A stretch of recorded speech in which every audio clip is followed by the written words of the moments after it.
বাজার হাটে জনসম্মুখে আপনার বিরুদ্ধে বলে বেড়াই, আপনি আবার আমাকে হাইলাইট করতে চাচ্ছেন, সম্পদ দিচ্ছেন, কারণটা কি? বলে এজন্যই তো সম্পদ তোকে দিলাম, কারণ অলরেডি আমার অজান্তে বিনা টাকায় বিনা শ্রমে তোমার আমলগুলি আমার ঘরে আল্লাহ ট্রান্সফার করেছে, আর আমার টুটা ফাটা যে গোনাগুলি ছিল এগুলি আল্লাহ তোমার ঘরে দিয়েছে। যেহেতু বিনা টাকায় বিনা পরিশ্রমে তুমি আমার গোনাগুলি নিয়েছো, এই জন্য দুনিয়ার সম্পদটা আমি তোমার নামে উইল করে দিলাম। তাহলে গীবত কত বড় খারাপ আমার ভাই একটু বুঝে নিতে হবে।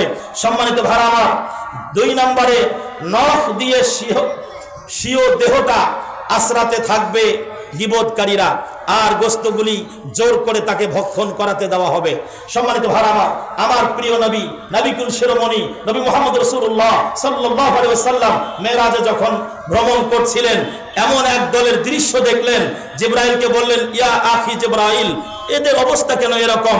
আমি দেখতেছি ওরা ওদের বড় বড় নখ দিয়া ওদের মুখের গোস্ত, ওদের বুকের গোস্তগুলি টান দিয়ে দিয়ে খুলে খুলে নিচ্ছে, আর ফেরেশতারা জোর করে খাওয়াই দিচ্ছে। এর কারণটা কি?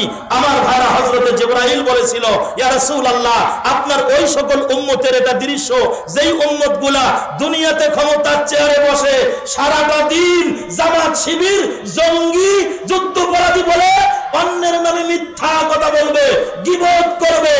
এই দলের লোকগুলাই এভাবে কিয়ামতের মাঠ পার করার পরে স্থায়ী জাহান্নামে যখন জ্বলবে, ওদের একটা আযাব হলো, ওরা ওদের নখ দিয়ে ওদের চেহারা ছিঁড়ে ছিঁড়ে গোস্তগুলি আলাদা করবে, আর ওই গোস্তগুলি জোর করে ফেরেশতারা ওদেরকেই খাওয়াই দিবে। নাউজুবিল্লাহ বলেন। সম্মানিত ভাই আমার, 3 নম্বরে যে সমস্যাটা গীবতকারীর পরিণাম হিসাবে আমরা কিতাব থেকে পেয়েছি, তা হলো এই গীবতকারীর হিসাব অত্যন্ত কঠিন হবে।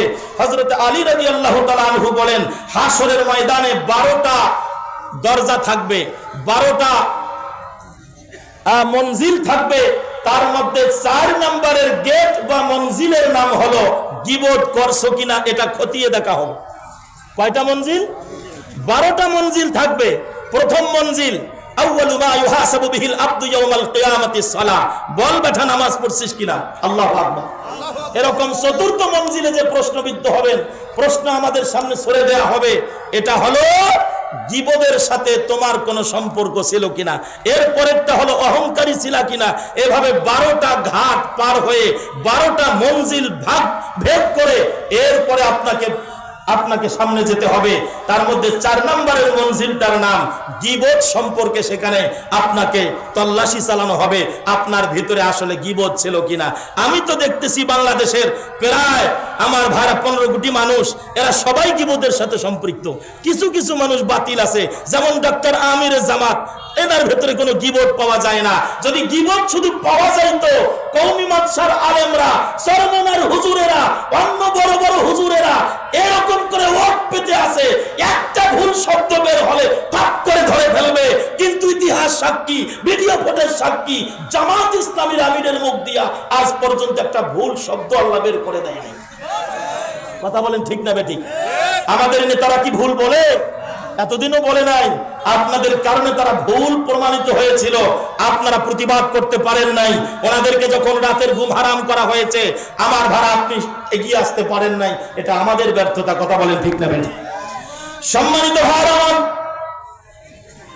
4 নম্বরে হযরতে কাতাদা রাদিয়াল্লাহু তাআলা আনহু বলেন, 4 নম্বরে গীবতের পরিণামটা হলো কবরে যত বেশি আযাব হবে, তার মধ্যে 1/3 আযাব হবে গীবত করার কারণে। 5 নম্বরে ক্ষতি হলো গীবত করা শুনলে শয়তান বড় খুশি হয়ে যায়। শয়তান তার কাছে আর আসে না, সে বাহিরের থেকে সনদ দেয়, উপাধি দেয়, পদবি দেয়, তুমি হলে আমার খালাতো ভাই। শয়তান আমাদের কি খালাতো ভাই। কখন? তার পদাঙ্ক অনুসরণ করব যখন। ঠিক না বেটি? আল্লাহ বলেন, ওয়ালা তাত্তাবিউ খুতুওয়াতিশ শাইতান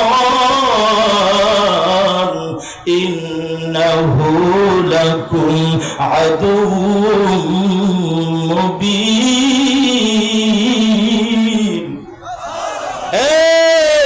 আমার বান্দা বান্দিরা রে, খবরদার না, খবরদার, ওয়ালা তাত্তাবিউ, অনুসরণ করো না, তার পেছনে হেঁটো না, তার কথা শোনো না, তার কাছে যেও না।